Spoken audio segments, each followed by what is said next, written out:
ఆరాధనలో చేరవచ్చిన సంఘానికి ఉన్నారు.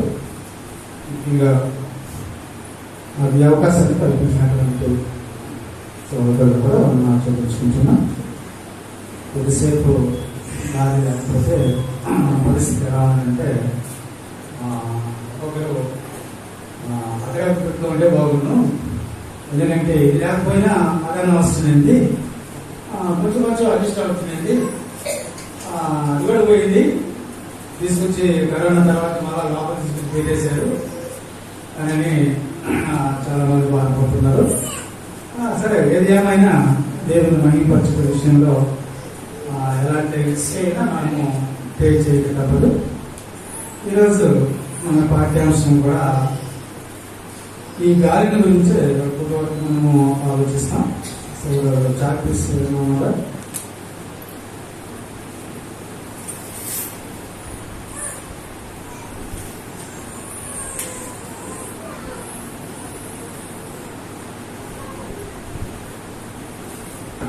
కీర్తన గ్రంథము 135వ అధ్యాయము.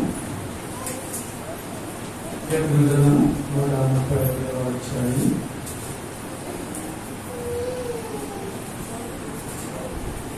ఏడవ వచనాన్ని మనం చదువుకొని ప్రార్థన చేసుకొని వాక్పరిచయంలోకి వెళ్దాం. 135వ కీర్తన గ్రంథము 7వ వచనం తీసిన వారు చదవండి.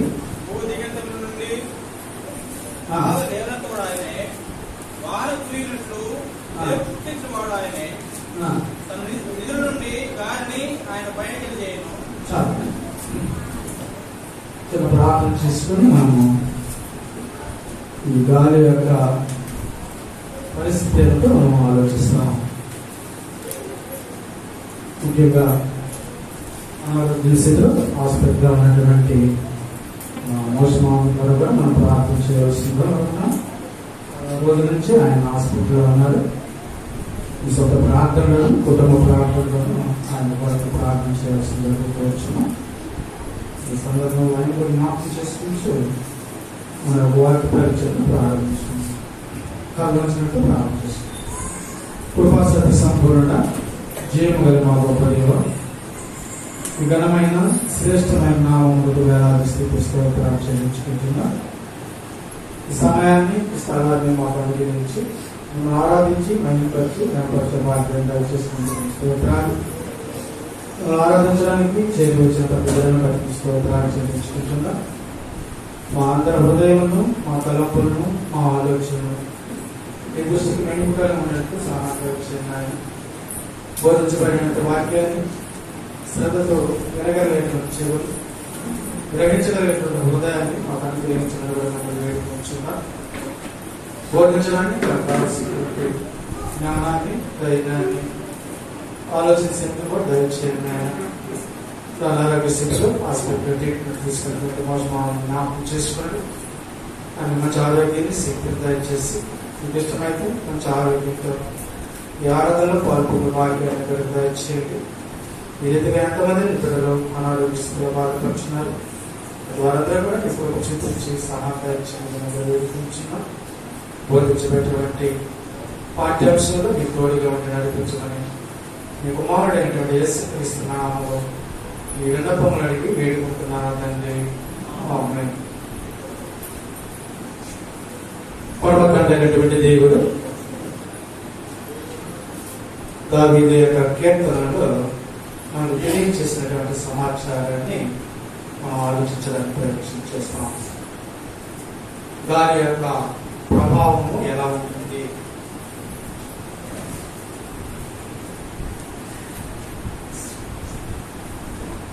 వాస్తవంగా గాలి గురించి చాలా విషయాలు మనము అనాలోచితంగా ఉచ్చరిస్తుంటాం. ఎలాగంటే ఎవరైనా మాట్లాడుతున్నప్పుడు ఏమంటామంటే అయ్యో నీ గాలి మాట్లాడుకోవాలి అంటే మాటల్లో ఏమంటున్నాక గాలి మాటలు.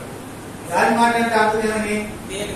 మనిషి రాని మాటలనే గాలి మాట్లాడు, పనికొచ్చే మాటలైతే అవి గాలి మాట్లాడు కదండి. ఏదైనా వ్యాపారంలో లాభం గడించామనుకోండి, ఎలాగండి గాలి బాగా దోలిందండి అంటారు కదండి. ఇంకొక విధంగా చెప్పాలంటే గాలిని ఇంకా ఎలా ఉపయోగిస్తామంటే, ఎవరికైనా ఏదైనా మాట చెప్పాలనుకోండి, ఏ గాలికి ఆ సాప ఏ బాక అంటే గాలిని మనము ఎన్ని విధాలుగా ఉపయోగించుకుంటాము, ఎన్ని విధాలుగా మనం దాన్ని కామెడీగా ఉపయోగిస్తాము. మనకైతే తెలియని రీతిగా వీటిని చాలా విధాలుగా మనము ఈ గాలిని గురించి మనము మాట్లాడుతూ ఉంటాం. వాస్తవంగా గాలి అనేది దేవుడు అనుగ్రహించినటువంటి పంచభూతములలో ఒకటి గాలి. అంతేనండి. 5 మహాప్రాణులు ఉంటాయి: భూమి, ఆకాశము, నీరు, వెలుతురు, గాలి కదా. వీటిలో ఒకటి దేవుడు మనకు అనుగ్రహించినటువంటిది. ఈ 5లో ఏ ఒక్కటి లేకపోయినా మానవుని యొక్క ఉనికిడి లేదు. అంతే కదండి.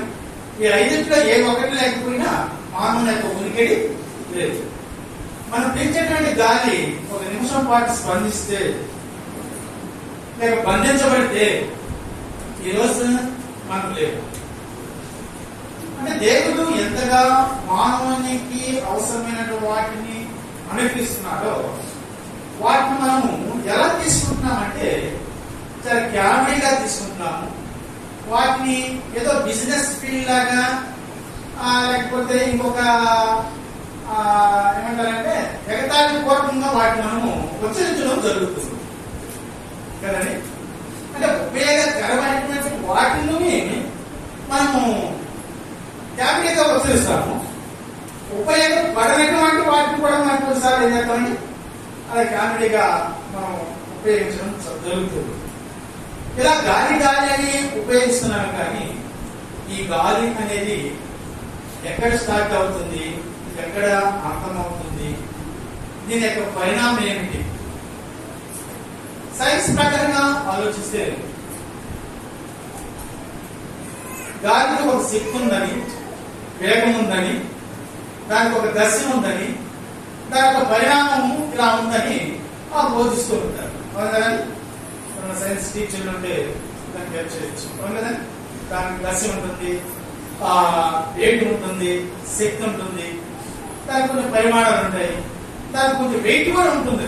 అంతే కదండి.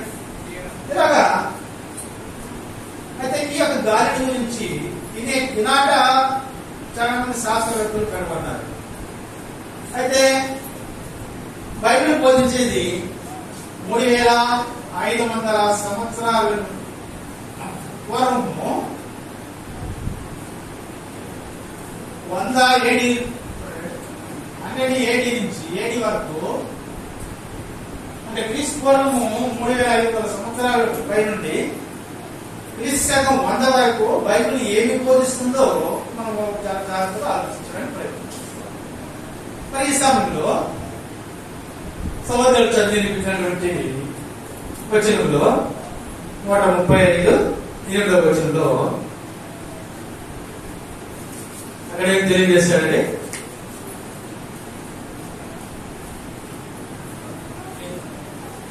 135:8లో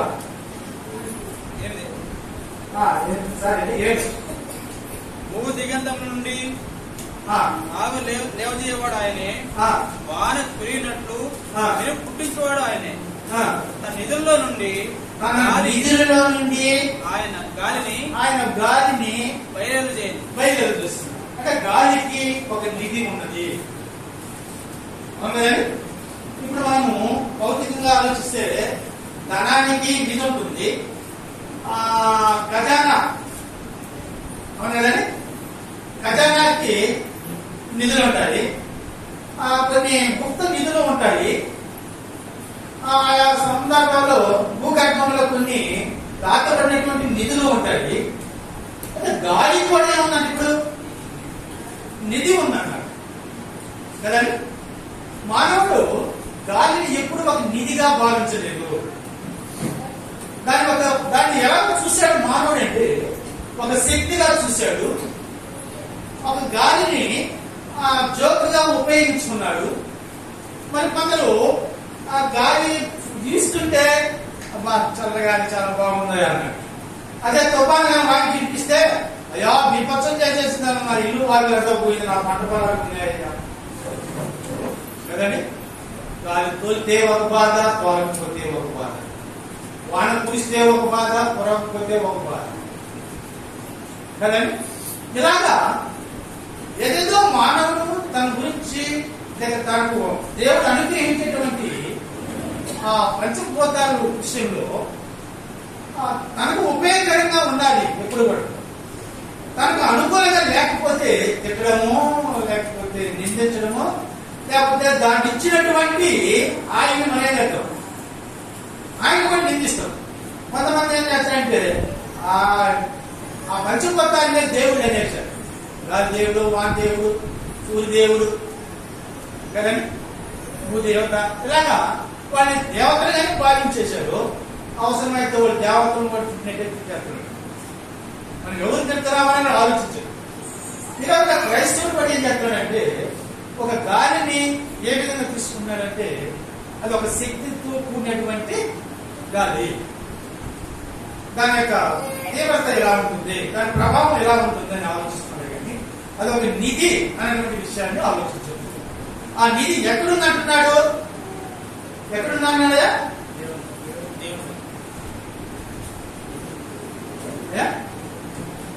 తన నిధిలో నుండి, తన అంటే దేవుని యొక్క నిధిలో నుండి గాలిని ఆయనే బయలువెళ్ళజేస్తున్నారు. మరొక వచనం చూడండి, ఇర్మియా గ్రంథము 10వ అధ్యాయము 13లో. ఇర్మియా గ్రంథము 10వ అధ్యాయము 13వ వచనంలో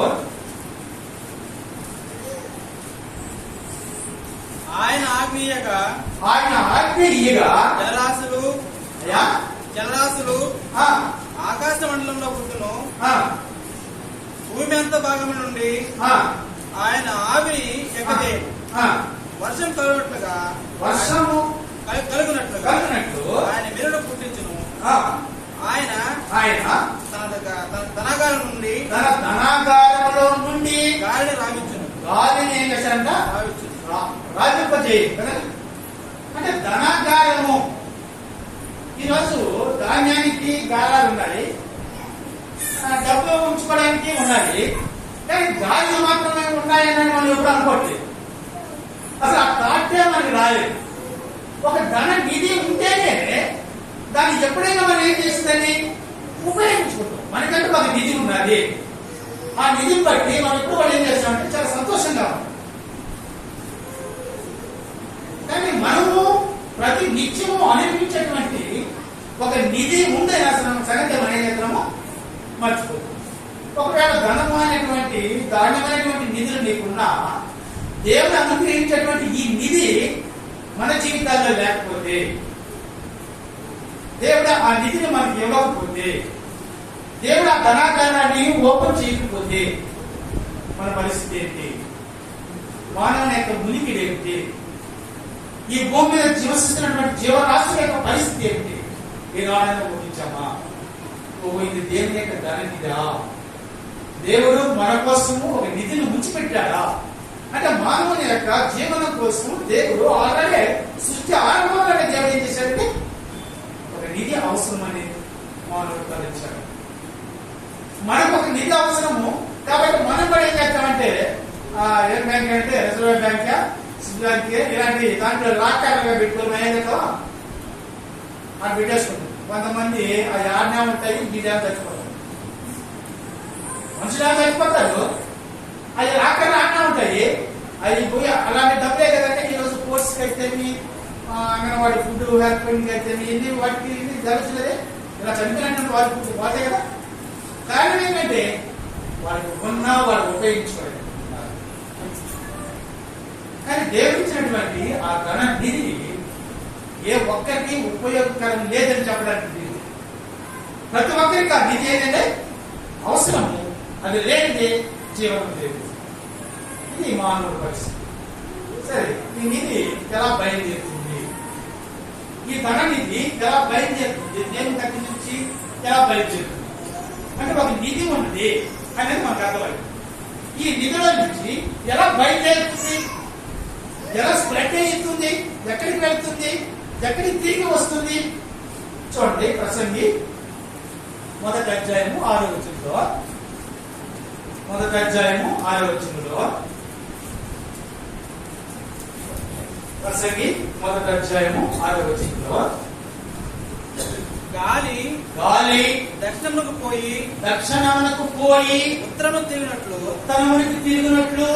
మరలా తిరుగుచు. అంటే ఇది ఏం జరుగుతుందంటే మరలా అంటే ఉత్తరం దక్షిణ నుంచి ఉత్తరం నుంచి మరలా రావడం. ఇలా మరలా ఎన్నిసార్లు జరుగుతుందో తెలియదు కదండి. అంటే ఎప్పటి వరకు జరుగుతుందంటే చదవండి, తన సంచార మార్గమునకు తిరిగి వచ్చును. అంటే ఇది దక్షిణానికి బయలుదేరుతుంది, ఉత్తరాన్ని తాకుతుంది, మళ్ళా ఉత్తరం నుంచి బయలుదేరి దక్షిణాన్ని తాకుతుంది.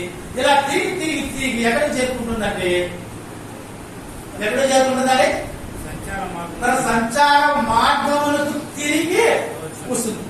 అంటే ఎక్కడి నుంచి స్టార్ట్ అయిందో, ఏ నిధిలో నుంచి బయలుదేరిందో ఆ నిధిలోకి తిరిగి మళ్ళీ ఏం చేస్తుందంటే తిరిగి వస్తుంది.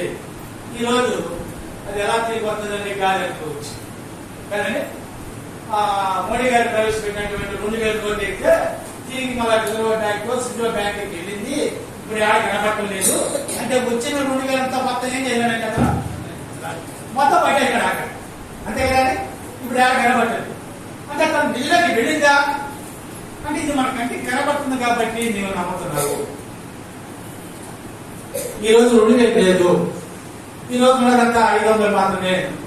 ఇంకా కొంచెం ఎవరైనా బ్యాలెన్స్ ఉంటే ఏదో ఒక డేట్ ఇస్తే ఈ మధ్య 500 1000 క్యాన్సిల్ చేశాడు, అప్పుడు కానీ బయట తెలియదు కదండి.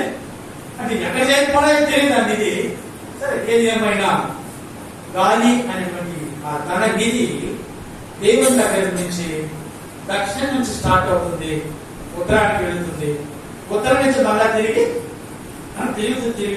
తన యొక్క మన నిధులోనికి మళ్ళా చేరుతుందని ఆయన తెలియజేస్తాడు. అయితే ఈ విషయము మనకు తెలియదు. ఈ విషయం ఏమి తెలియాలి? మనకు తెలియదు.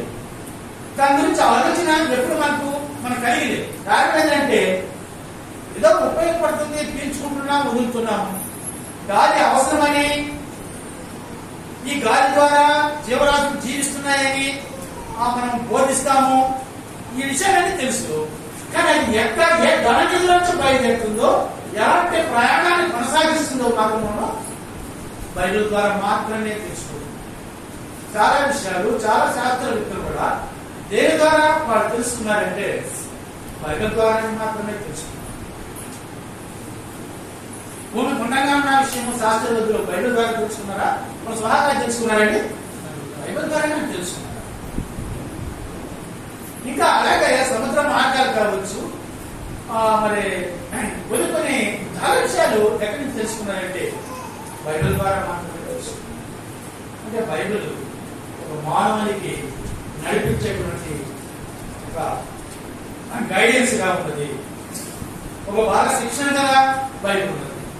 సరే, ఏదేమైనా గాలి ఉన్నది, దేవుని యొక్క ధననిధి అనుకున్నాం. అది ఎక్కడి నుంచో బయలుదేరుతుందో తెలుసుకున్నాము. అవునండి. దాని యొక్క అది ఎలా ఉంటుందో మనకు తెలియదని యేసు ప్రభు తన మాటల్లో తెలియజేశారు. చూడండి, యోహాను సువార్త 3వ అధ్యాయము 8వ వచనంలో, యోహాను సువార్త 3వ అధ్యాయము 8వ వచనంలో,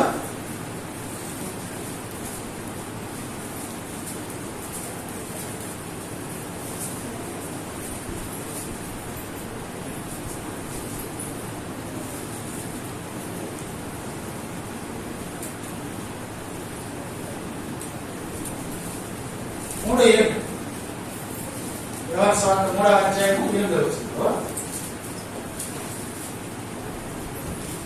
గాలి తనకిష్టమైన చోటు విసురును, గాలి తనకి ఇష్టమైన చోటున విసురును, నీవు దాని శబ్దము దాని శబ్దముని వచ్చిందే గాని అది ఎక్కడి నుండి వచ్చునో, అది ఎక్కడి నుండి వచ్చునో, ఎక్కడికి పోవనో ఎక్కడికి పోవనో నీకు తెలియదు.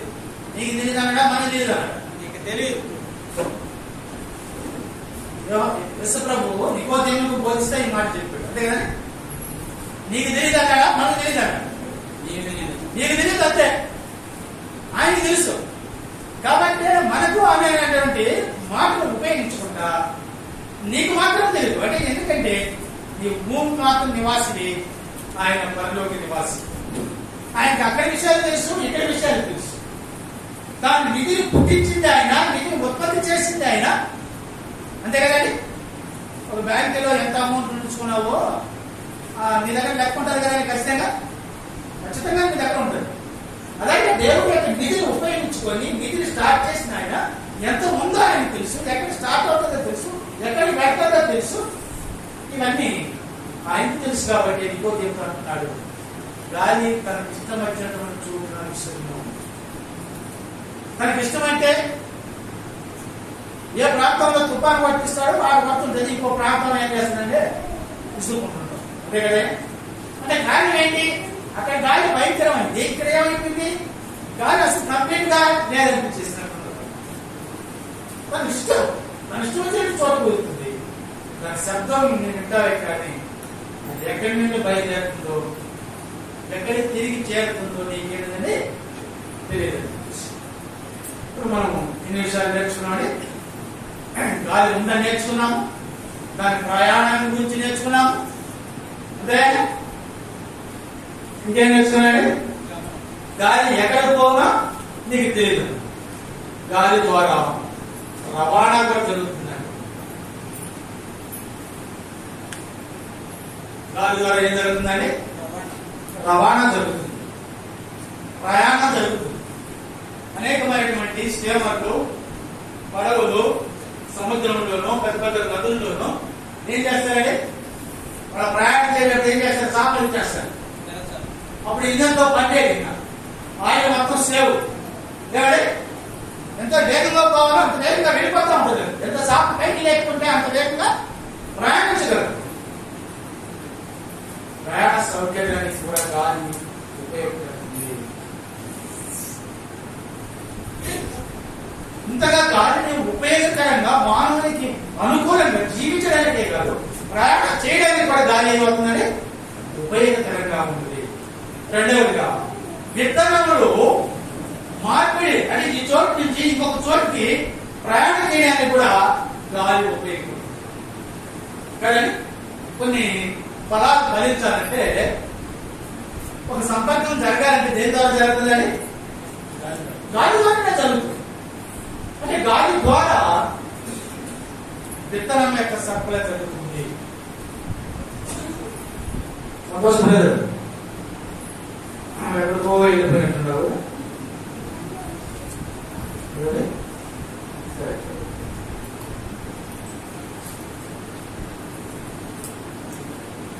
కాబట్టి గాలి ద్వారా ప్రయాణం జరుగుతుంది, విత్తనం యొక్క సరఫరా జరుగుతుంది, కీటకాల యొక్క లేక పక్షుల యొక్క రవాణా కూడా జరుగుతుంది. చూడండి ఒక వచనము,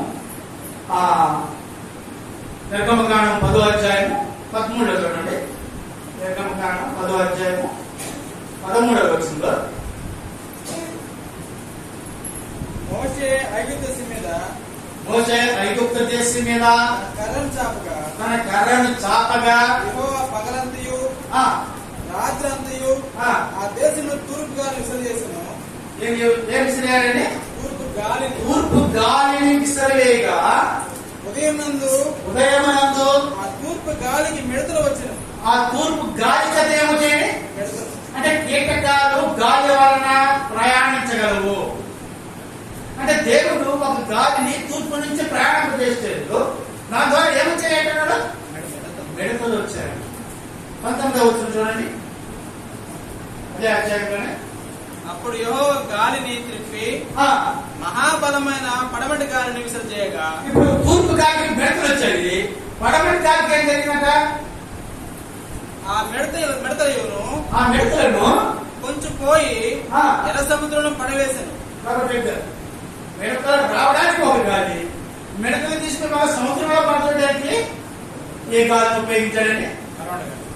అంటే ఈ మిడతలు ఏం చేస్తున్నాయి? మనుషుల్ని, ఐగుప్తు యొక్క జనాలని ఇబ్బంది పడుతున్నారు. జనాలంటే వాళ్ళు వేసుకున్నటువంటి పంట పొలాలు, వాళ్ళ కూర మొక్కలు కావచ్చు, పరవృక్షాలు కావచ్చు, ఇటువంటి ఏం చేస్తున్నారు? మొత్తం మొదలు ఆ బెరుకుతో కూడా లాక్కు చేసి, అయ్యా మేము చచ్చిపోతామయ్యా, ఈ పంటలు పడకపోతే మా పరిస్థితి ఏదన్నాడు. దేవుడు మరొక తట్టు నుంచి ఏం చేశాడంటే గాలిని రప్పించాడు. అవి తీసుకొని వెళ్ళి సముద్రం పోసినట్టు. అంటే గాలి వలన పక్షులు, అంటే కీటకాలు కావచ్చు, విత్తనం కావచ్చు, ప్రయాణం కావచ్చు, ఇలా జరుగుతుంది. సరే, ఇక పక్షులు ఏ విధంగా ప్రయాణం చేస్తున్నారు చూడండి. ఆ సంఖ్యాకాండం 11వ అధ్యాయం 31 చూడండి.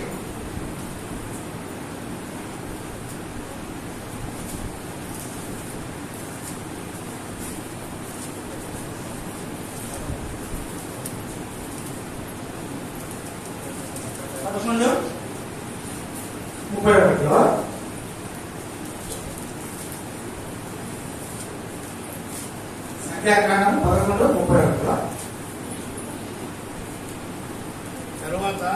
తరువాత యెహోవా సన్నిధి నుండి గాలి బయలుదేరి సముద్రం నుండి ఊరేడు రప్పించి వాటిని చుట్టూ ఈ ప్రక్కను ఆ ప్రక్కను జన ప్రయాణం అంతా దూరం వరకు భూమి మీద 2 ఎత్తైన వాటిని పడదీసింది. చాలా ఇక్కడ ఇశ్రాయేలీయులు మాంసాపేక్షలై, యా మేము ఐగుప్తులో ఉన్నప్పుడు కొండగా అడుగుకొని దూరుకొని తింటాము, మేము వాటికి ఏది లేదే అన్నప్పుడు దేవుడు ఏ గాలిని రప్పించాడండి?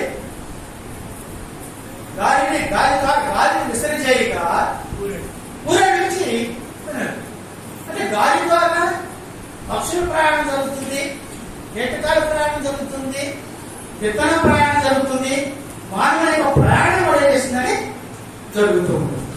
ఇక మానవుడికి మనుగడేటువంటి లేక మానవునికి ఉపయోగకరమైనటువంటి వాటి కూడా గాలి ద్వారా మనకు లభిస్తున్నది. ఇలా దేవుడు గాలిని మన కోసం ఏం చేశాడని ఏర్పాటు చేసి తన ధననిధిలో నుండి గాలిని మన కోసము అవసరాన్ని బట్టి వాటిని మనకు అనుగ్రహిస్తూ ఉన్నాడు. మరి ఆ గాలి వలన గాలిని కూడా ఇంత బరువు ఉన్నారని కూడా దేవుడు నిర్ణయం చేశాడు. మరి ఇక్కడేమో ఆ బరువు కేజీల రూపంలో చెప్పలేదు, ఆ సంఖ్య దేవుడికి మాత్రమే తెలియాలి. ఏం తెలియజేశాడో ఒక మాట చూస్తాము. యోబు గ్రంథము 28:25 వచనంలో, యోబు గ్రంథము 28వ అధ్యాయము 25వ వచనంలో, 25వ వచనంలో,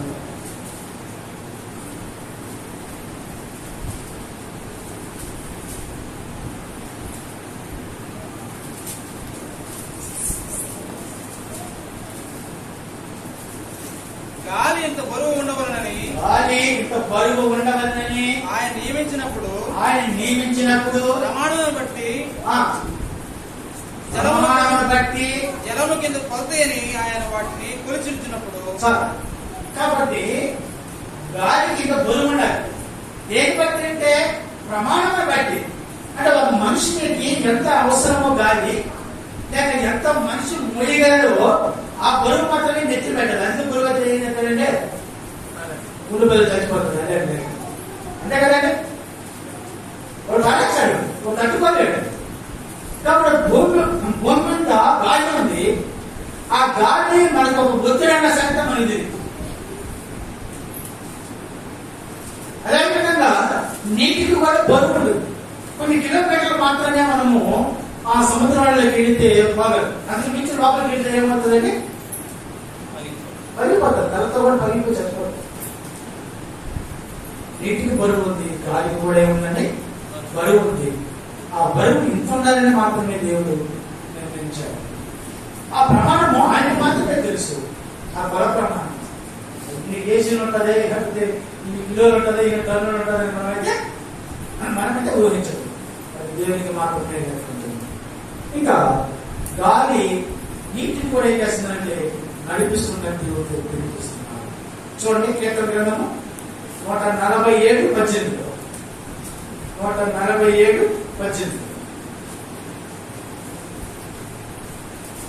ఆయన ఆజ్ఞయగా అవన్నీ కరిగిపోవును. ఆయన తన గాలి విసర చేయగా నీళ్లు ప్రవహించును. నీళ్ళు ఏం చేస్తారంటే ప్రవహిస్తుంది. అంటే గాలికి నీటికి ఏముందండి? అంటే గాలి కొడితే నీళ్ళు ఏమవుతున్నాయంట? ప్రవహిస్తున్నాయి. ఇప్పుడు సముద్రంలో అలలు పడి చూడండి, ఆ గాలి చేత ఏమవుతున్నాయి?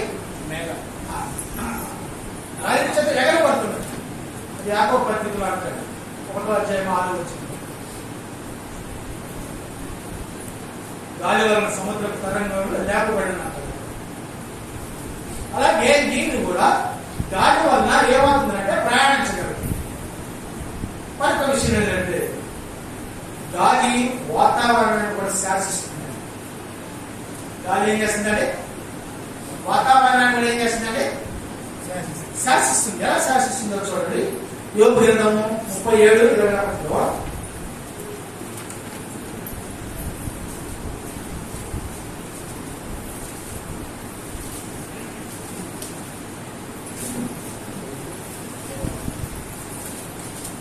యోబు గ్రంథము 37:21.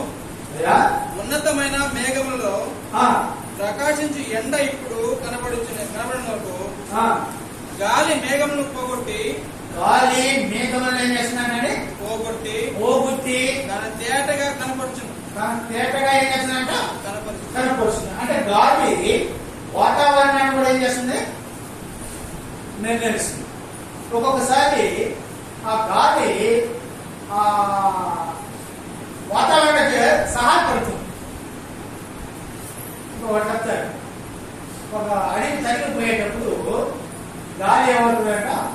స్నేహితులు అంతే కదండి, ఇంకొంచెం బాగా మాట్లాడతారు. అదే చిన్న దీపం పెట్టి గాలిలో శత్రువు అవుతుంది. ఈ గాలికి దీపం ఏమవుతుందండి? అదేవిధంగా వర్షం పడేటప్పుడు గాలి పడితే ఇంకా అధికమైన వర్షం పడేటట్టు ఉన్నది. గాలి వలన మేఘాలు వల్ల ఏమైపోతుంది? ఎగిరిపోయేటట్టు. మనం కూడా అంటాం ఏమంటే అబ్బా ఈ గాలి గాలి కొంచెం వర్షం పడుతున్నాం అంటే వర్షం మనకి అవసరమైనది. మనకి అవసరం లేదంటే అప్పుడు ఏమంటాము? ఈ గాలి వల్ల ఎత్తు వాన, లేకపోతే ఈ గాలి లేకపోతే అది ఎప్పుడో జాగ్రత్త వెళ్ళిపోయాడు. ఇలాగ మనము గాలిని అవసరాన్ని బట్టి ఉచ్చరించడం అనేది మనకు అలవాటు. సరే, మనము జీవించడానికి గాలికి ఏం సంబంధం?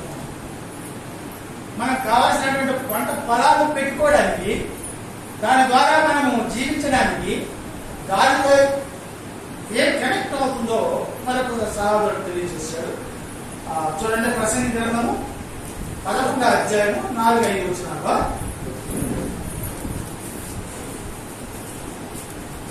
11:4-5 ప్రసంగి. గాలిని గుర్తుపట్టువాడు విత్తడు. చూడండి, గాలిని గుర్తుపట్టేవాడు ఏంటంటే విత్తడు. మేఘములు ఒక నిమిషం, ఎందుకని చెప్తాడు? గాలిని గుర్తుపట్టి విత్తడు అంటున్నాడు. అంటే విత్తడానికి కూడా ఏమి అనుకూలించాలి, ఏమి అవసరమో ఆ రైతుకు బాగా తెలుసు. వాళ్ళకి తెలిసినంతగా బడికి పోయేవాడు మనకు తెలియదు. వాళ్ళ ఆకాశాన్ని చూసి ఈరోజు వర్షం పడుతుందంటే ఖచ్చితంగా వర్షం పడితే కదండి. అంటే గాలినే చూస్తారు, ఆకాశాన్ని చూస్తారు, ఆకాశం వైఖరిని చూస్తారు, అనేకమి ఏం జరగబోతుందో వారు తెలియజేస్తారు. కారణం ప్రకృతి మీద వాళ్ళ యొక్క అంచనా అలా ఉంది. కాబట్టి శాస్త్రవేత్తలు కూడా దేన్ని చూసి పరంగా పరాన్న ఏ రోజు తూర్పు జ్ఞానం వచ్చారు కదా, దేన్ని చూసి వచ్చారు? ఆకాశంలో ఒక గింత నక్షత్రాలు చూశారు, ఒక మహా గొప్ప రాజు పుట్టినాడని అంచనా వేశారు. నిజమే, వాళ్ళ అంచనా కరెక్ట్. అలాగే ఒక రైతు విత్తాలంటే దేన్ని బట్టి వెతుకుతాడంటే గాలిని బట్టి ఏం చేస్తాడండి? వెతుకుతాడు. గాలి ఏ గాలి పోతే వాళ్ళకి అనుకూలమో. నేనైతే వ్యవసాయం చేయలేదు, వ్యవసాయం చేసేటువంటి కృష్ణానికి సంతోషకరంగా చేయాలి. మరి ఎప్పుడైనా మీరు అలాగా భావించున్నారా? ఏమో తెలియదు కదండి. సీజన్ ఇది సున్నా కాదు, నాటికనే. రేపు వచ్చేటువంటి నవంబర్ డిసెంబర్ పెద్దలు కారంటారు నాటికనే కదండి.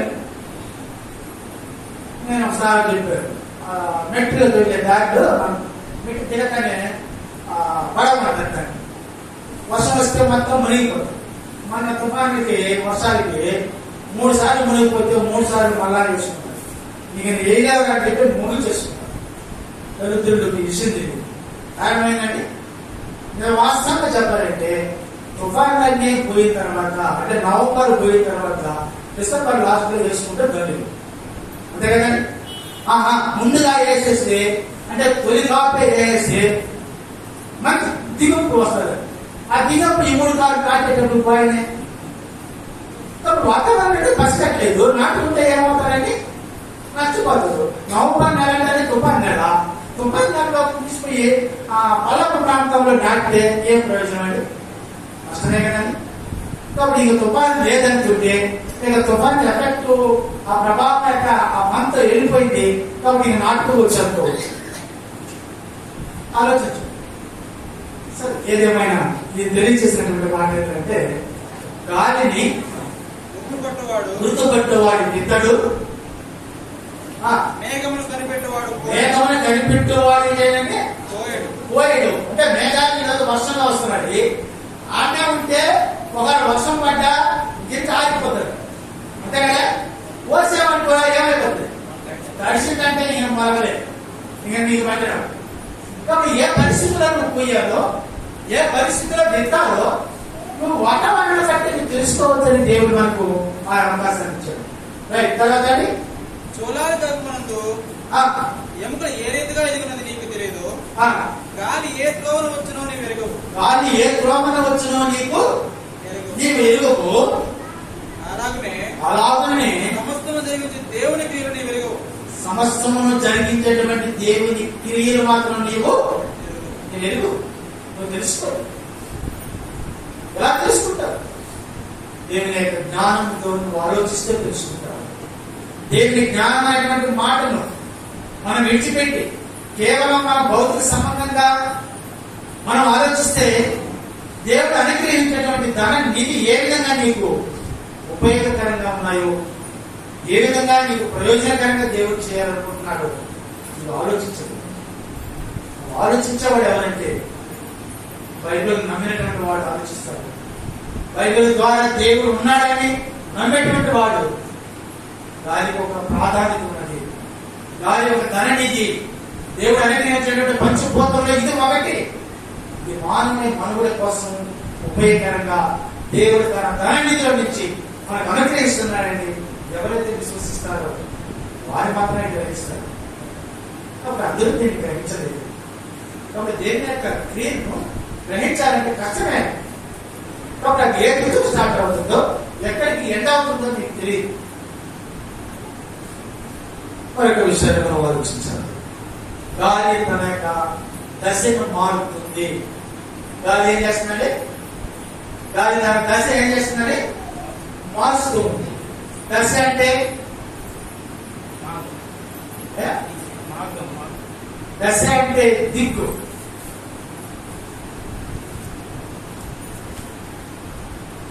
గాలి ఇది తూర్పు గాలి.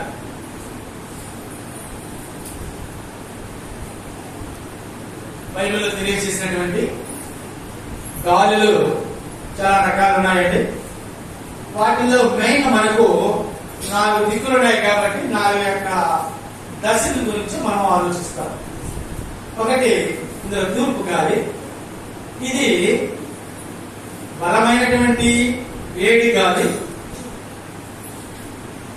మరి పొడి గాలి,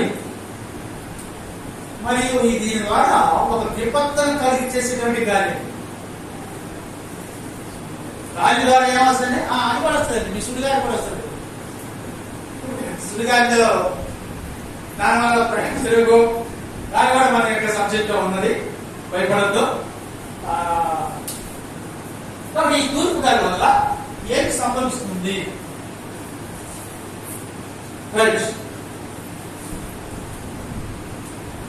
ఇది బలమైనటువంటి వేడి గాలి కాకుండా ఒక నష్టాన్ని కూడా కలుగజేస్తుంది. అంటే గాలి వల్ల వేడి ఉంటుంది, నష్టము ఉంటుంది. ఏ గాలి గాలి? దేవుడు ఇచ్చినటువంటి ఈ తూర్పు గాలి ద్వారా నష్టము ఉంటుంది, దాని ద్వారా ఉపద్రవం కూడా. వేడి పొడి గాలి ఇలాంటివన్నీ కూడా ఈ తూర్పు గాలి ద్వారా మనకు అనుగ్రహించబోతున్నారు. చూడండి, యోబు గ్రంథము 38వ అధ్యాయము 24వ వచనంలో తూర్పు గాలి వల్ల ఏమి సంభవిస్తుందో అక్కడ తెలియజేస్తున్నాడు.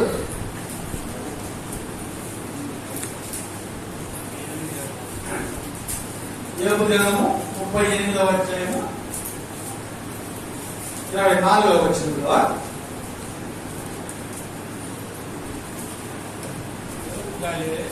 తూర్పు గాలి ఎక్కడి నుండి వచ్చి భూమి మీద నక్క ముక్కలలో వ్యాపించినంటే అదే అన్ని దిక్కులు మీరేమంటారు? మొత్తం నక్క ముక్కలు అన్ని ముఖాలు రాజలక్ష్మి గారు అంటా. తూర్పు గాలి వలన ఏం జరుగుతుందంటే భూమి మీద తన నక్క ముక్కలని కలుగు చేస్తుంది.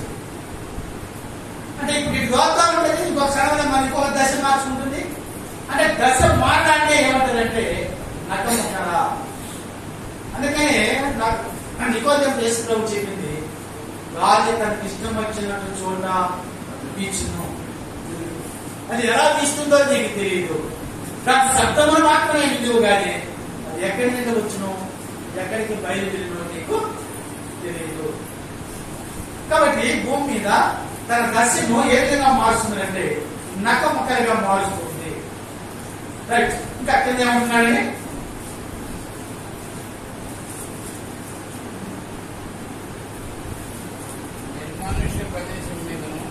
ఈ గాలి ఎక్కడ ప్రయాణిస్తుందంటే నిర్మానుషమైనటువంటి ప్రదేశంలోనూ జనులు లేనటువంటి ఎడారిలోనూ వర్షము కురిపించినట్టును వాడైన ఎడారిని తృప్తిపరచుటకును లేత గట్టి మురిపించుటకును వరద నీటి కాలువలను వరద నీటి కాలువలు కూడా ఎలా వస్తాయంటే ఇందాక మనం అనుకున్నాం, గాలి ద్వారా నీరు ఏమవుతుందండి ప్రయాణం చేస్తుంది. ఇప్పుడు ఏదో ఇన్ని మొక్క తిరగడానికి కారణం ఏంటండి? అక్కడ ఏదో నది పొందింది, అక్కడి నుంచి ప్రయాణం అవుతుంది. ఆ స్త్రీకి ఒకే చోటుగా వెళ్ళాలి. ఎందుకు ఇన్ని మొక్క తిరిగిందంటే అది కూర్చేటప్పుడు ఇంకో పుట్టు పుట్టింది. అందుకని ఆడేమైపోయింది, ఆడ తిరిగింది. మళ్ళీ ఇంకో పెట్టినప్పుడు మన ఇటు కొట్టింది, ఏం తిరిగింది. ఇంకో కాలంలో మళ్ళీ పడుతుంది, మళ్ళీ ఇంటి తిరుగుతాం. కారణం ఏంటంటే గాలి నీటిని ఏం చేస్తుందండి నడిపిస్తుంది. సముద్రంలో పోటీ ఎక్కినటువంటి నీరు కూడా చూడండి, ఒక కాలువ పాగిస్తుంది కదండి, అది కూడా కరెక్ట్ గా ఉన్నదా? నీటి మొక్క తిరిగి ఉంటుందండి, వెళ్తున్నాయి నీళ్ళు, మళ్ళీ తిరిగి మన సముద్రంలో అయితే వెళ్తాం. అంటే ఉదయం సాయంత్రం 2 సార్లు సముద్రంలో నీళ్లు పోటీ ఎక్కడం జరుగుతుంది. హాయిగా ఉంది కదమ్మా, ఇది అయినా ప్రాణం హాయిగా ఉందిగా, చల్లగా ఉంది, ఏసీ పెట్టేసిన బయట బాగుండదు.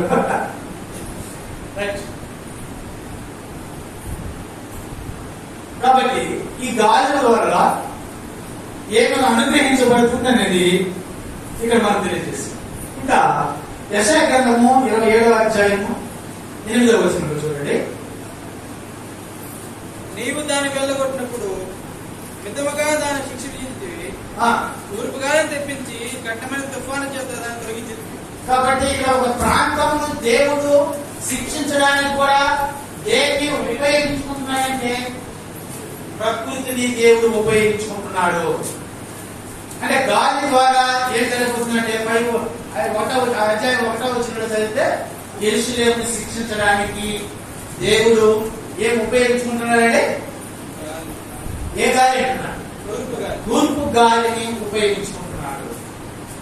ఈరోజు నన్ను కూడా ఒక గాలి ద్వారా నీకు మేలు చేయడానికి అదే గాలి ద్వారా ఏం చేస్తున్నాడంటే కీడు చేస్తున్నాడు, నిన్ను ఇబ్బంది పెడుతున్నాడు.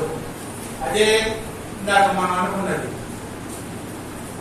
మంచి గాలి తోలింది రేటి అంతేనా? కానీ నీ బిజినెస్ లోనో నీ పంట పొలాల్లోనో మంచి ఆదాయం వస్తే ఏమంటారు? ఆ గాలి బాగా తోలింది నీకే, ఆ తోలింది కాబట్టి ఏమైనా ఎత్తుకున్నాం. అదే గాలి తోలింది కాబట్టి మనం ఏమైనా పోయినాం, మొత్తం పోయినా గాలికి ఊడ్చుకున్నట్టు అయిపోయింది. ఇంక ఏమి లేదు నాయన నా దగ్గర. కారణం ఏంటంటే గాలి ఆడుతుంది నాయన, గాలి తోలించేది ఉన్నాయన మీరు మాత్రం అర్థం కాదు. గాలి వల్ల ఏమైందంటే ఆదాయం పెరిగింది, మొన్న ఆదాయం కూడా పోయింది. పోవడానికి గల కారణులు, రావడానికి గల కారణులు అది ఆలోచించు. ఎవరికి తిరిగి కష్టం? గాలి ఊరికే ఉన్నాయి కదా, గాలి తిరిగి వచ్చి మనం అడగదు కదా. కాబట్టి గాలి వలన ఇన్ని విధాలు జరుగుతుందని దాన్ని చెప్పేస్తాం. ఈ గాలి ద్వారా దేవుడు ఏం వాడుకుంటున్నాడు? ఒక విశ్వాసం లేనటువంటి జాతిని, ఒక విశ్వాసం లేనటువంటి వ్యక్తిని, దేవుని పట్ల అన్యాయంగా ప్రవర్తించినటువంటి వ్యక్తిని శిక్షించడానికైనా నశింపజేయడానికైనా దేవుడు ఉపయోగించుకునేది ఏ గాలి అంటే ఈ తూర్పు గాలి ద్వారా ఉపయోగించుకొని మానవుని బుద్ధి చెప్పడానికి ఉపయోగిస్తున్నాడు, మానవుని శిక్షించడానికి ఉపయోగిస్తున్నాడు, మానవుని ఆస్వాదించడానికి కూడా దేవుడు గాలిని ఉపయోగిస్తున్నాడు. మరొక వచనం చూస్తాం. ఆదికాండము 41వ అధ్యాయము 6వ వచనం చూడండి. మరియు తూర్పు గాలి చేత చెడిపోయిన పేడు పిల్లలు వాటి తర్వాత మొలిచెను. తూర్పు గాలి చేత చెడిపోయిన చెడిపోయినటువంటి 7 పిల్లలు వాటి తర్వాత మొలిచెను. వాటి తర్వాత మొలిచేది ఎవరి కాలండి?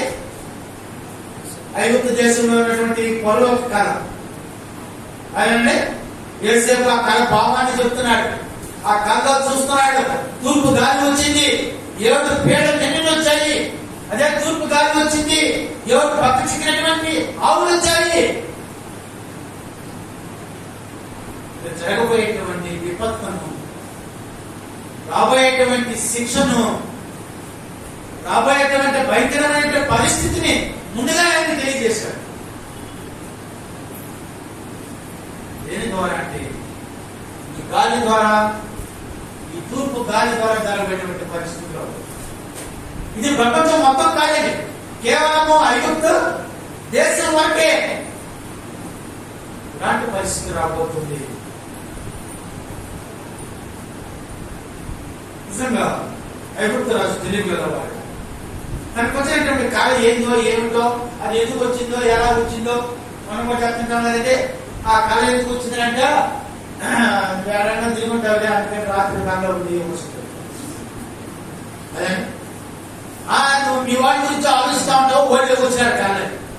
అది ఇప్పుడు కాదు, కానీ ఒకప్పుడు కాదు. కళని చాలా కాన్ఫిడెన్స్ గా నమ్మేవాడు. దాని బాబు తెలిసినంత వరకు వాడు వదిలిపెట్టేది లేదు. అనగా వెంటనే ఆయన దాని భావాన్ని చెప్పగలిగే వ్యక్తిని తెలుసుకున్నారు. అలాంటి వ్యక్తిని అర్థమైంది ఎలా చెప్పుకున్నారు. ఆ దేశాన్ని ఎవరు కాపాడుకోలేదు. దాని మీద రాబోయేటువంటి ఉపద్రవం నుంచి వాళ్ళు ఏమైపోయారంటే కాపాడగలిగారు. వాళ్ళని కాపాడబట్టు ఎక్కడ దేశంలో ఉన్నటువంటి వారికి కూడా వాళ్ళు ధనాన్ని అమ్ముకొని వాళ్ళని కూడా బ్రతికించినటువంటి పరిస్థితి కూడా వాళ్ళు గ్రహించబడింది. అంటే తూర్పు గాలి ద్వారా ఏం సంభవిస్తుందో తెలుసుకున్నాను. దాని ద్వారా ఏ పరిణామాలు ఏర్పడకుండా ఉండాలంటే దాని దేవుడు గాలి ద్వారా మానవుని శిక్షించడానికి ఉపయోగిస్తున్నారు.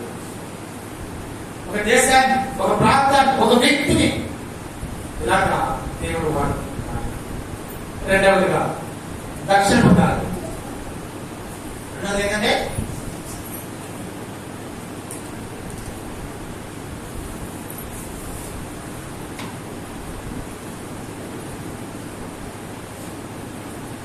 రెండవదిగా దక్షిణపు గాలి. ఈ గాలి వలన ఏమి ఏర్పడుతుంది? ఈ దక్షిణపు గాలి వలన దేవుడు ఎలా ఉపయోగించుకుంటున్నాడు? ఈ దక్షిణపు గాలి ఇంకా మనం చదివే కదా దశాగ్రంథంలో, దేవుని యొక్క ధనములు ధనాగరిలో నుండి గాలి వచ్చి భూమి మీద నకముకలు చేస్తుంది. ఏ నకముకలు చేస్తుందంటే తూర్పుగా ఒక ముఖము, పడమరగా ఒక ముఖము, దక్షిణముగా ఒక ముఖము, ఇలాగా అది నకముకలను చేస్తుంది. 4 ముఖాలుగా ఇంకా రకాలైనటువంటి గాలులుగా అది నకముకలను ఏర్పాటు చేస్తుంది. ఇప్పుడు దక్షిణ గాలి ఎలాంటి పరిస్థితి వస్తుందో చూడండి. లూకా సువార్త 12వ అధ్యాయము 55వ వచనం చూడండి. లూకా సువార్త 12వ అధ్యాయము 55వ వచనంలో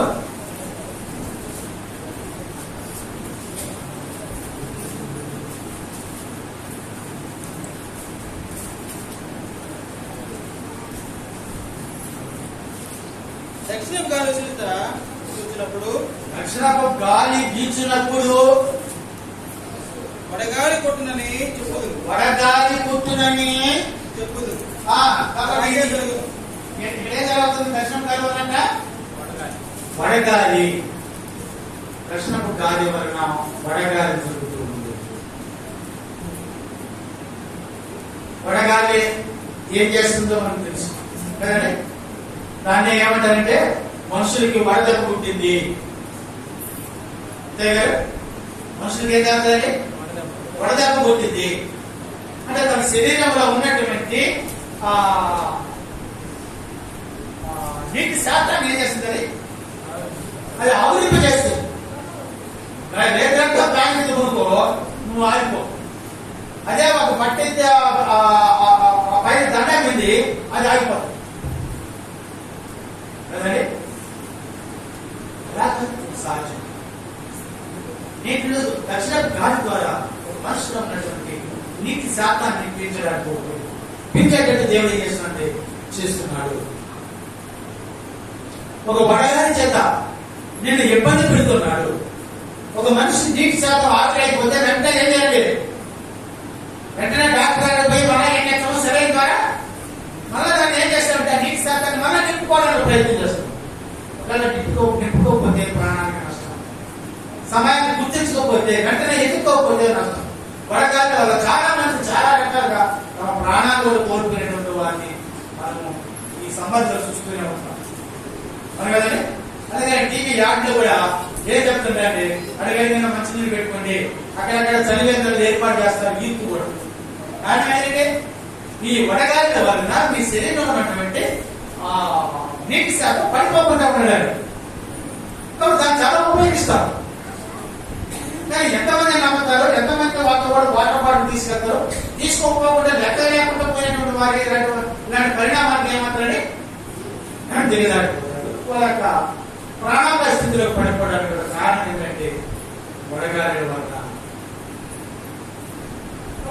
దక్షిణపు గాలి ద్వారా వడగాలి తీసుకుంటున్నారు. దీని గురించి మరొక గ్రంథంలో ఏమిటో తెలియజేస్తున్నారా? యోబు గ్రంథము 37వ అధ్యాయము 17వ వచనం చూడండి.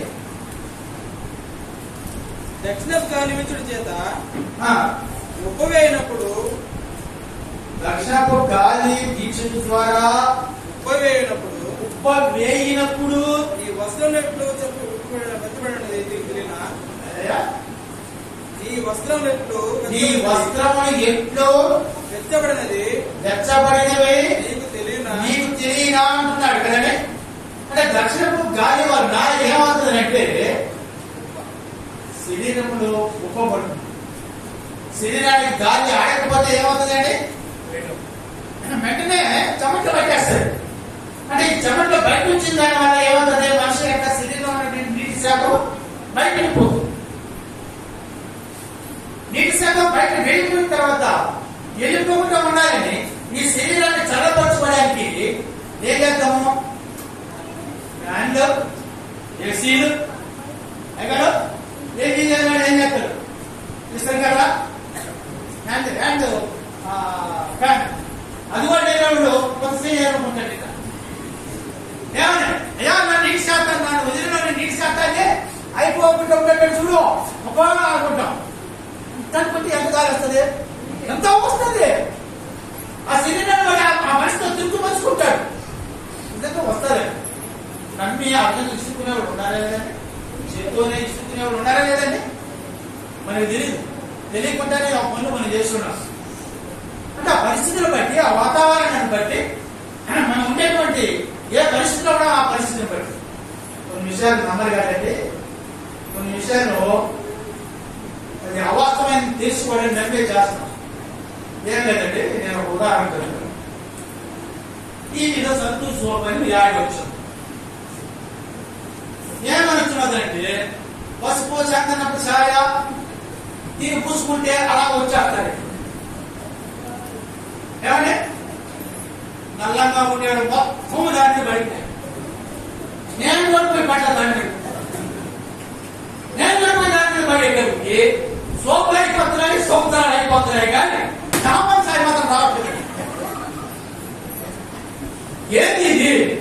వాడేమో పసుపు సాయి అని చెప్తానే ఉన్నాడు, మరి మేము పోస్తానే ఉన్నాము. సోపులు అయిపోతున్నాయి, సంవత్సరాలు అయిపోతున్నాయి, కలర్ మాత్రం రావట్లేదు. ఈ విషయం తెలుస్తానే ఉన్నది, మనం పోస్తానే ఉన్నాం.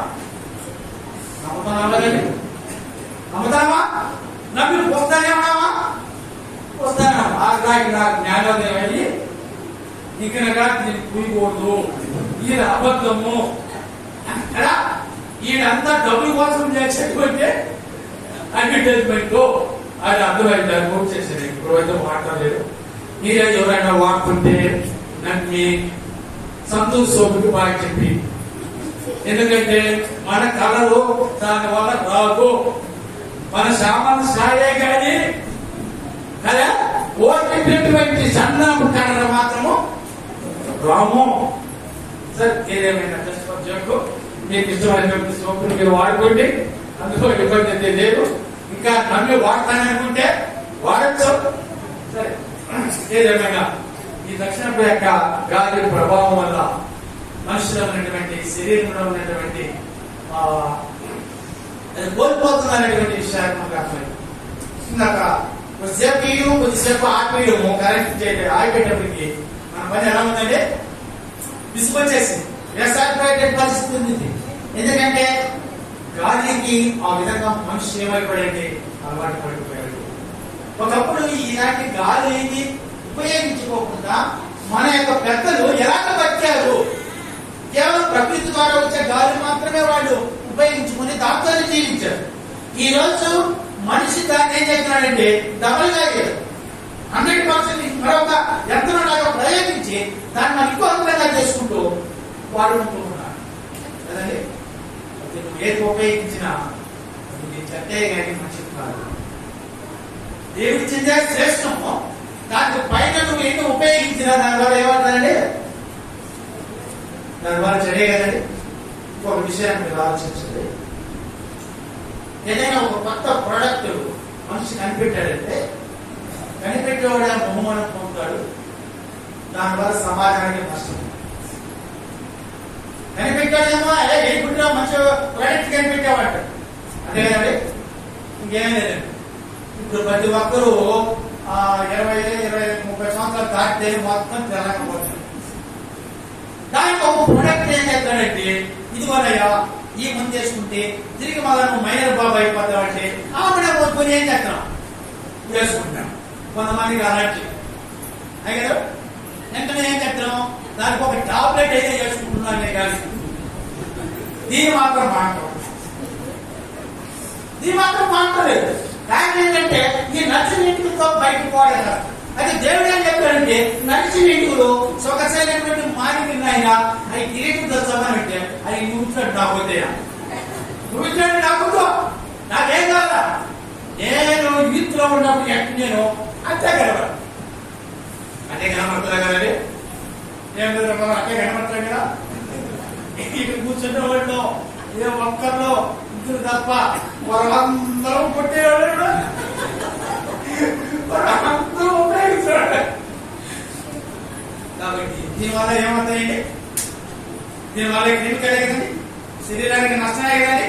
అలాగే ఈ ఫ్యాన్ కానీ ఏసీ కానీ దీనివల్ల మనిషికి నష్టమే కానీ మనిషి జీవించడానికి ఏమాత్రం ఇదిగోవాలి. కనిపెట్టాడేమో ప్రైజ్ తీసుకుంటున్నాడు, ఉపయోగించేవాడిని మాత్రము దాని ద్వారా చాలా నగ్గాడు. కాబట్టి ఇలాంటి ఉపయోగించలేకపోతే మన పెద్దవాళ్ళు ఏం చేశారంటే కొన్ని వందల సంవత్సరాలు బతికారు. ఈ రోజు మనం ఏం చెప్తామండి? బతకలేదు.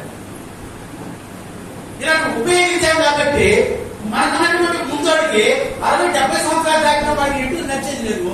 ఈ రోజు 30-20 సంవత్సరాలు 10 సంవత్సరాలు కూడా ఏమవుతారంటే మర్చిపోతాం. కారణం ఏంటంటే శరీరానికి వేడి తగలకపోవడం కూడా నష్టమేనండి. చల్లదనం ఎంత అవసరమో వేడి పడేది మనిషికి అంతే అవసరం. అది లేకపోతే ఈ శరీరము దేవుడు ఇచ్చినటువంటి దేవుడు ఏర్పాటు చేసినటువంటి ఆ వాతావరణానికి కావాల్సినటువంటి పరిస్థితిని ఏం చేస్తుంది? స్లిప్ అవుతుంది. అంటే మార్గం తప్పిపోయినట్టే నువ్వు పోగొట్టుకున్నట్టే.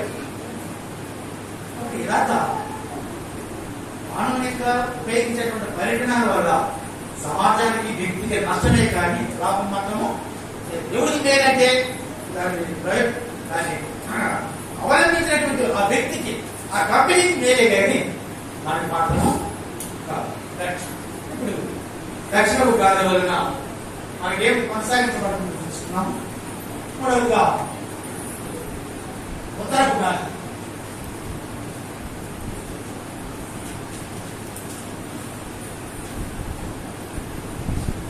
మూడవది ఉత్తరపు గాలి.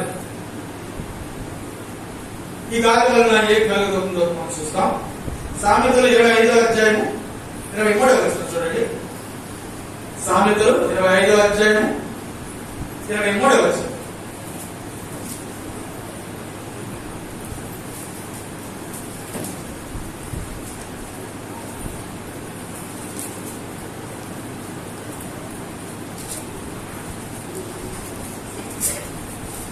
సామెతలు 25వ అధ్యాయము 23వ వచనం అండి.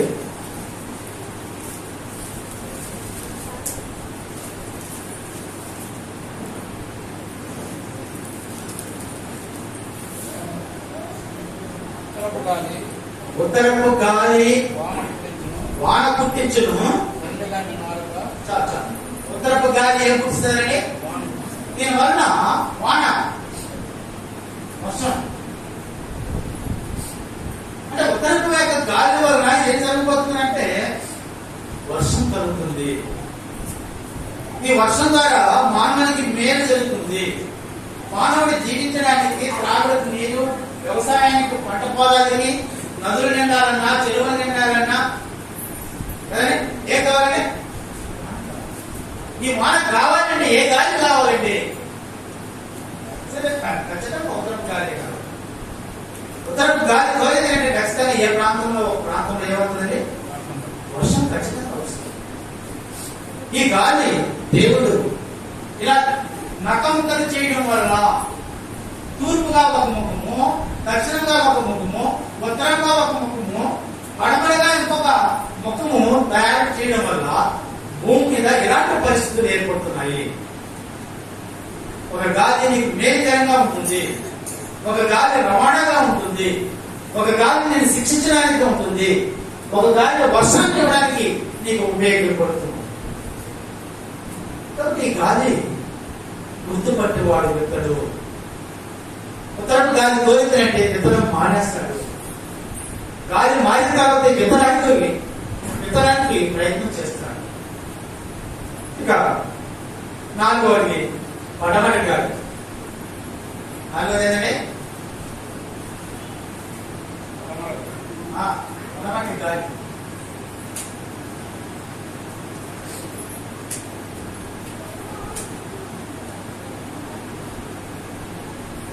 నిర్గమకాండము 10వ అధ్యాయము 19వ వచనం చూడండి.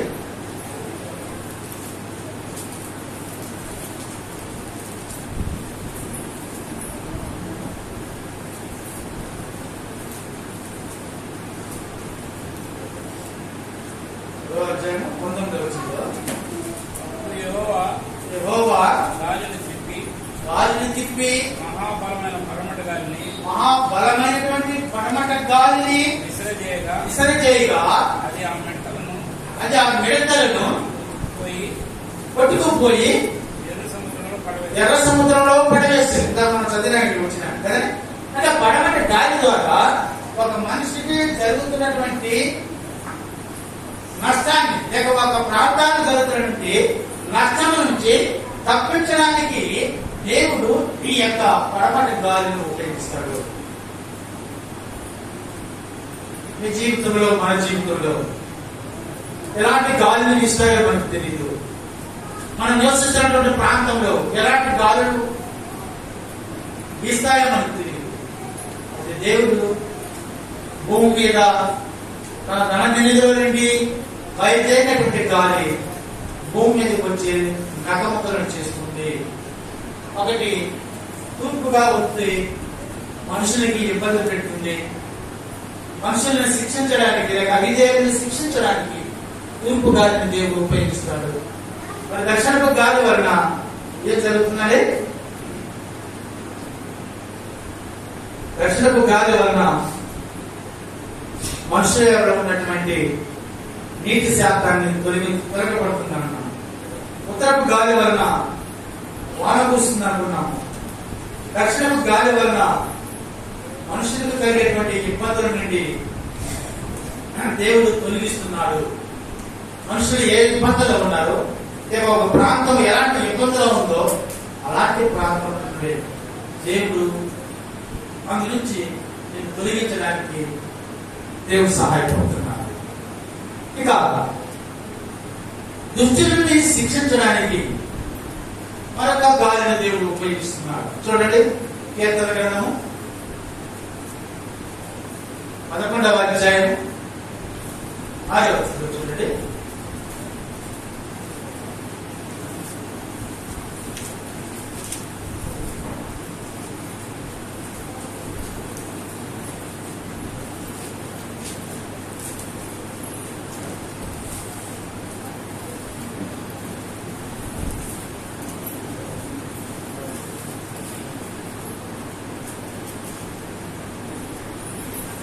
కీర్తన గ్రంథము 11వ అధ్యాయం 6వ వచనంలో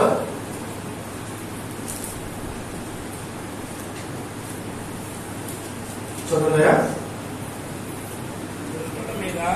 దుష్టులను ఆయన గురులు కురిపించును, అగ్ని గంధకములను వడగాలియు పానీయ భాగము. కాబట్టి దుష్టులను శిక్షించడానికి దేవుడు ఎలాంటి గాలిని ఉపయోగించుకుంటాడంటే, ఇవి 4 దిక్కులే కాకుండా వడగాలిని ఉపయోగించుకుంటాడు. దుష్టులను శిక్షించడానికి వడగాలిని ఉపయోగించుకుంటాడు అంటున్నాడు. ఇక దేవుడు మాట్లాడటానికి సుడిగాలిని ఉపయోగించుకుంటాడండి.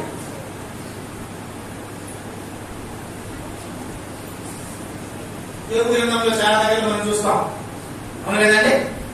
దేవుడు సుడిగాలిలో ప్రత్యక్షమయ్యి నాతో మాట్లాడిను, లేక వారితో మాట్లాడిను, ఈ విధంగా మనం చూస్తాం. అంటే దేవుడు ఈ సుడిగాలిని మనం మాట్లాడడానికి ఉపయోగించాడు.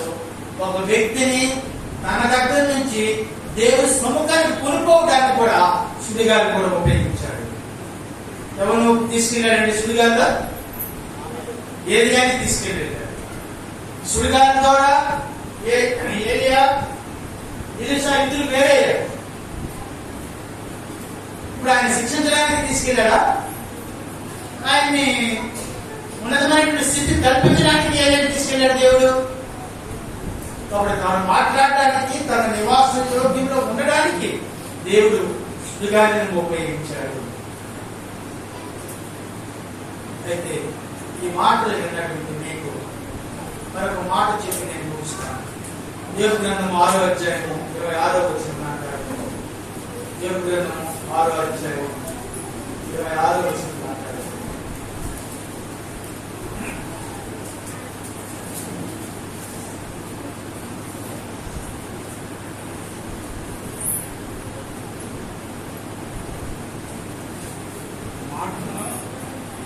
ప్రార్థించడమని మీరు అనుకుందురా. నిరాశ గల వారి మాటలు, నిరాశ కలిగిన వారి మాటలు గాలి వంటివే కదా. కొంతమంది గాలిలోనే మేడలు వేసేస్తారు, గాలిలోనే పండుగ వేసేస్తారండి.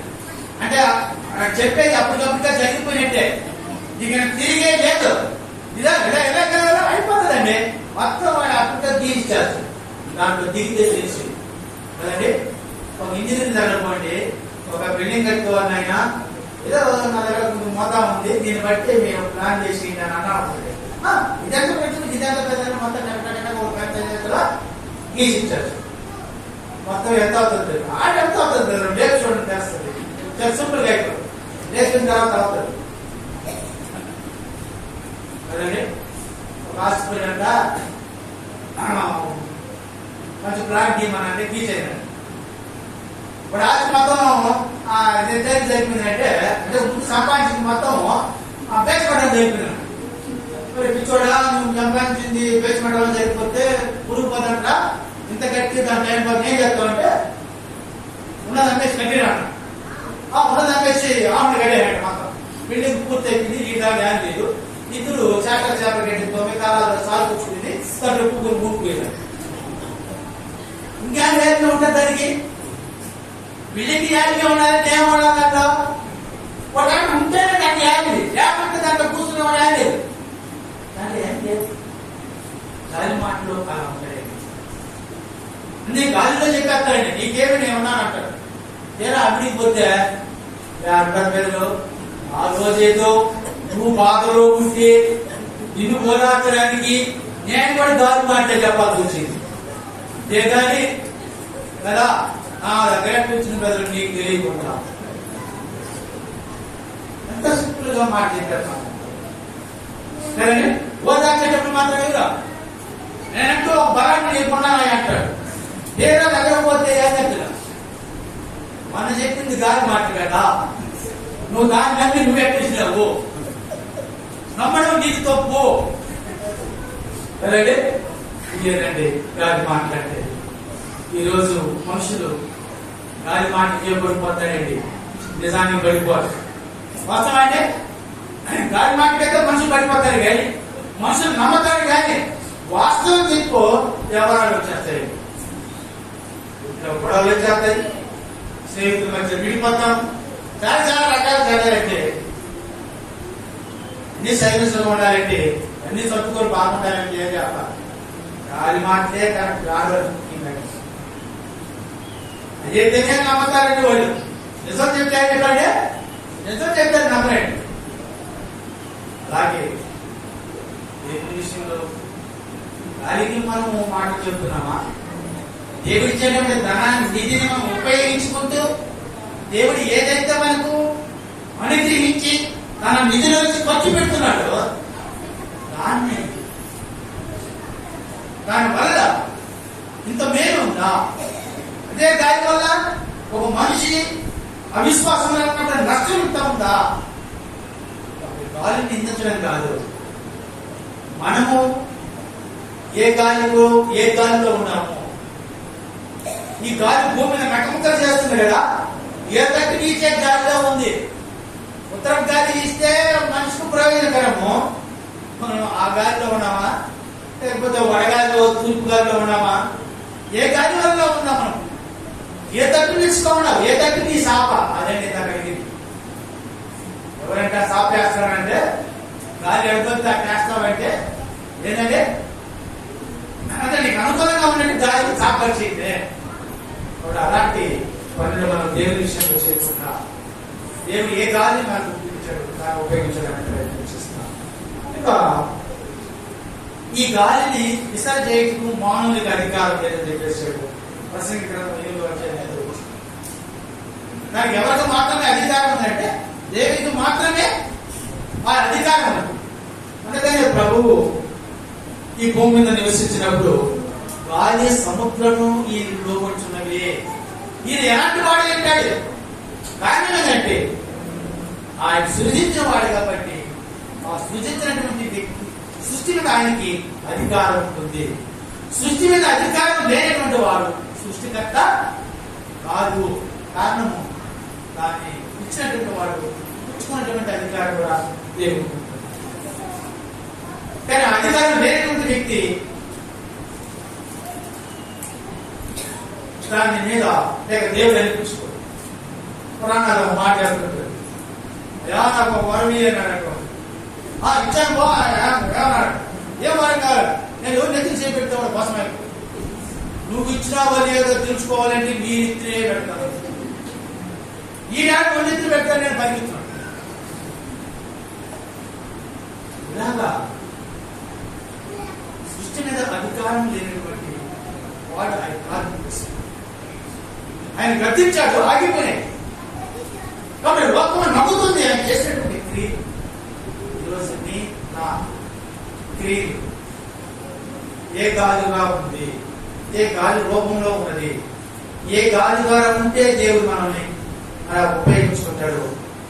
ఇలా ఆలోచించి మంచి గాలి వీచేటువంటి వారిగా మనం ఉండాలని ప్రేమపూర్వకంగా హెచ్చరిస్తూ అవకాశం ఇచ్చినటువంటి సంఘానికి వందనాలు చెప్తూ ముగించవచ్చు.